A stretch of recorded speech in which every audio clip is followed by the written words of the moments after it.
100 ऊंट। कृपा कर हमारे चैनल जंगल सफारी को सब्सक्राइब जरूर करें। धन्यवाद। अजय राजस्थान के किसी शहर में रहता था। वह ग्रेजुएट था और एक प्राइवेट कंपनी में जॉब करता था, पर वो अपनी जिंदगी से खुश नहीं था। हर समय वो किसी न किसी समस्या से परेशान रहता था और उसी के बारे में सोचता रहता था।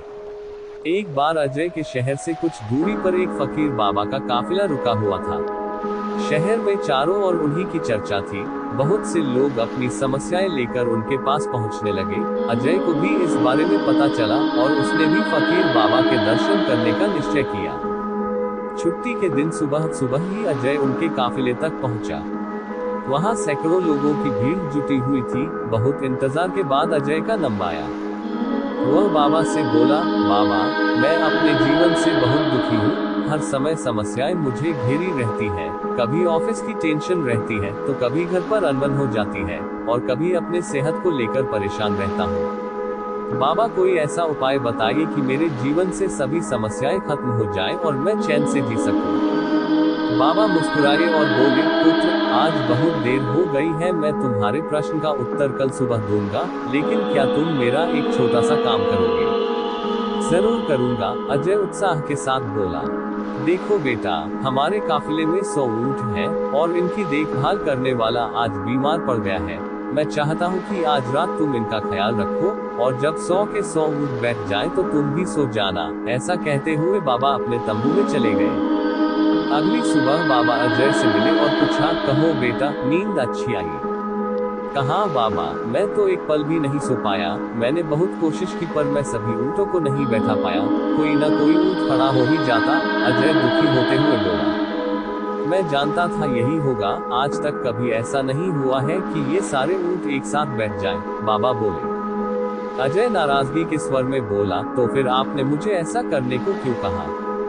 बाबा बोले, बेटा, कल रात तुमने क्या अनुभव किया? यही ना कि चाहे कितनी भी कोशिश कर लो, सारे ऊंट एक साथ नहीं बैठ सकते। तुम एक को बैठाओगे तो कहीं और कोई दूसरा खड़ा हो जाएगा। इसी तरह तुम एक समस्या का समाधान करोगे तो किसी कारणवश दूसरी खड़ी हो जाएगी। पुत्र, जब तक जीवन है ये समस्याएं तो बनी ही रहती है, कभी कम तो कभी ज्यादा। तो हमें क्या करना चाहिए? अजय ने जिज्ञासावश पूछा।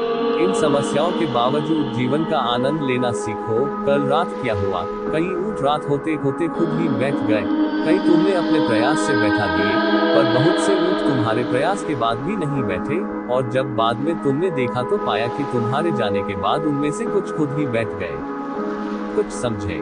समस्याएं भी ऐसी ही होती हैं। कुछ तो अपने आप ही खत्म हो जाती हैं, कुछ को तुम अपने प्रयास से हल कर लेते हो, और कुछ तुम्हारे बहुत कोशिश करने पर भी हल नहीं होती। ऐसी समस्याओं को समय पर छोड़ दो, उचित समय पर वे खुद ही खत्म हो जाती हैं। और जैसा कि मैंने पहले कहा, जीवन है तो कुछ समस्याएं रहेंगी ही रहेंगी, पर इसका ये मतलब नहीं कि तुम दिन रात उन्हीं के बारे में सोचते रहो। ऐसा होता तो ऊँटों की देखभाल करने वाला कभी सो नहीं पाता। समस्याओं को एक तरफ रखो और जीवन का आनंद लो, चैन की नींद सो। जब उनका समय आएगा वो खुद ही हल हो जाएंगी। पुत्र, ईश्वर के दिए हुए आशीर्वाद के लिए उसे धन्यवाद करना सीखो। पीड़ाएं खुद ही कम हो जाएंगी। फकीर बाबा ने अपनी बात पूरी की।